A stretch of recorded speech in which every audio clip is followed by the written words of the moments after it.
Zando Penguin Audio presents The Can-Do Mindset: How to Cultivate Resilience, Follow Your Heart, and Fight for Your Passions by Candace Parker. Narrated by Candace Parker and Marissa Hampton. To the people and passions that fuel my purpose. Introduction. Allow me to reintroduce myself. It was a sweltering hot Saturday in late 80s Illinois when my dad piled my brothers and me into the car for a trip to the park. This was our tradition as a family. We often spent our Saturdays playing tennis. Being the youngest of three, by 8 and 11 years respectively, I wasn't able to join in the matches just yet. So I'd spend my time jumping in between the playground and the tennis courts where my brothers competed. I wanted so badly to be grown up like my big brothers, going head to head on the court, but I still enjoyed the slides and the swings. Throughout the afternoon, I ran wildly with my shirt clinging to my skin, and my braided pigtails trailing behind me in the wind of my own creation. I was the only girl, but I loved to insist that I could still hang with the boys. When my brothers finished their match, they would join me in the playground, bounding from slide to swings and back again. With the wind on our backs and sweat streaming down our faces, we ran and ran and ran until the summer sun finally demanded we pause for water and rest. As we guzzled water, my brothers pulled their sweaty t-shirts over their heads and let the breeze cool off their slick skin. My brothers were my heroes. A combination of idolization and the need to emulate pushed me to compete with them at every moment. It was my way of proving that I was better than them, or could at least keep up. I immediately moved to do as they did, yanking at my sweat-soaked shirt, when my father scolded me. "You're a girl, Can. You can't do that," he said. I watched my brothers, scowling. My shirt was clinging to me, too. What did being a girl have to do with me needing to cool off? I thought to myself. The moment my dad turned his head, and before I could think about getting in trouble, I quickly pulled off my shirt and ran away with my tiny chest sticking out. My pigtails still followed me, anchored by my barrettes and bows. But I was no longer weighed down by my sweaty t-shirt. My brothers looked to my dad, half anticipating their baby sister to be reprimanded and scolded. Dad watched me, chuckling and sighing in the same breath. There goes Can Do. When I was a baby, everyone naturally shortened my full name to Can. I was the youngest of my siblings with a pretty wide age gap, which made me the doted-on little girl of the house. The stereotype of youngest siblings is that we expect everything to be handed to us, but I was the complete opposite. By 8 months old, I'd already started walking, and I rode a bike at 3 with no training wheels. A daredevil by nature, you could routinely find me jumping off stairs, climbing high into the thin branches of the trees, and playing outside from the morning until night, covered in a mixture of dirt and sweat.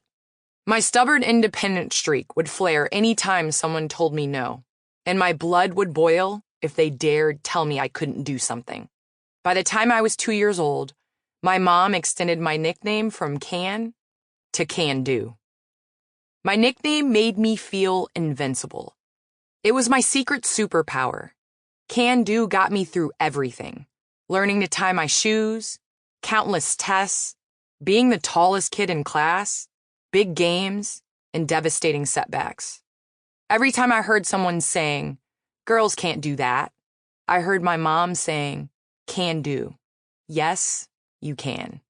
Whenever I faced challenges or doubted myself, my mom would exclaim, "Can do."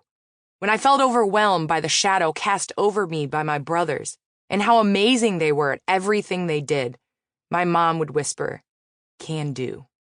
And when I did revert to my role as the little sister with dad wrapped around my finger, my brothers, Marcus and Anthony, used to joke that Can Do was short for can do anything and get away with it.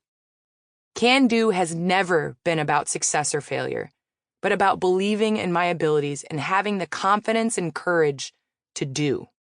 It's always been a mantra and reminder to take that first step, defy limitations, believe in myself, trust who I am, and dare to be different. The mentality that if I'm going to do something, I'm going to do it well, whether that be the most mundane task or the most high-stakes opportunity. My dad was one of the first people to instill that value in me. I remember coming home from school and telling him that I'd gotten the highest grade in class on a test that day. I was beaming with pride, exam held outstretched in front of me. When my dad asked, "Is this your best?"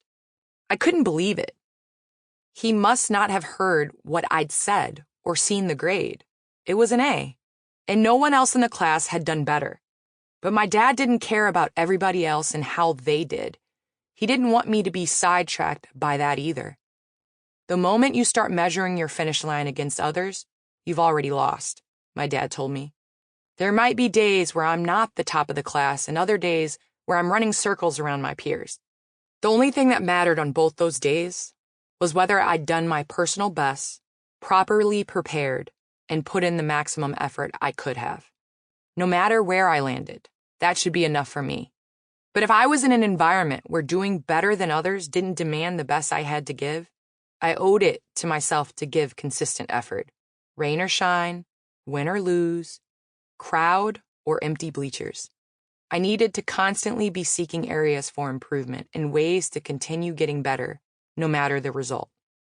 The mindset it takes to succeed the first time might take an adjustment or more to keep you there. You have to have the drive to keep working, without comparison being the only motivation. I couldn't do it for the applause because I wouldn't always have it. Most days, all I'd have was my inner voice, and that had to be enough. I had to matter enough to myself to hold myself accountable. From that day on, I've always held myself to that standard. I was a strategic and hardworking kid. I always have a plan. I sacrifice daily conveniences for bigger picture goals and aspirations. Early in life, I mastered the mindset needed to achieve what may seem impossible to others. I learned regret is a hard pill to swallow.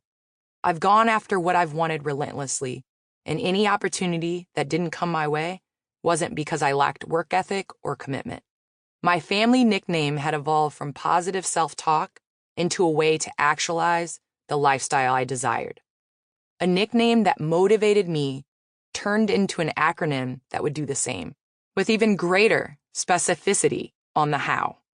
CAN-DO came to stand for community, authenticity, negativity, opportunity. Community is where I come from, the people I surround myself with, and who I choose to be for them. It's everything to me. My community teaches me my worth, and they fuel my growth, confidence, and motivation. Particularly as you find more success, the need for those who can lovingly hold you accountable grows. I'm grateful for my foundation, who deftly balanced the need to instill confidence in me, ignite my ambition, and remind me of the importance of humility. I realized that everyone isn't so fortunate to grow up in a community like I had, but adulthood offers a blank slate, an opportunity to develop community in new ways. Authenticity is the only way I can face myself in the mirror. I try to never confuse the what and the who, what I've done versus who I am. Authenticity is about staying honest and true to yourself, even when it's difficult. It's about loving who you love and demonstrating that strength for your children. It's about not being afraid to be different or the same, not to prove a point, but to draw closer to the most honest parts of yourself. It's about your actions and daily habits, aligning with your morals, values, and intentions. No matter what room you walk in, table you sit at, desk you work from, or person you talk to, you are you.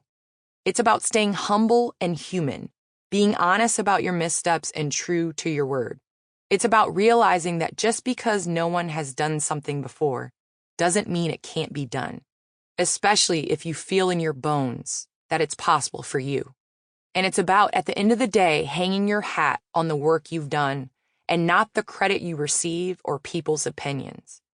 After all, you have to live with you.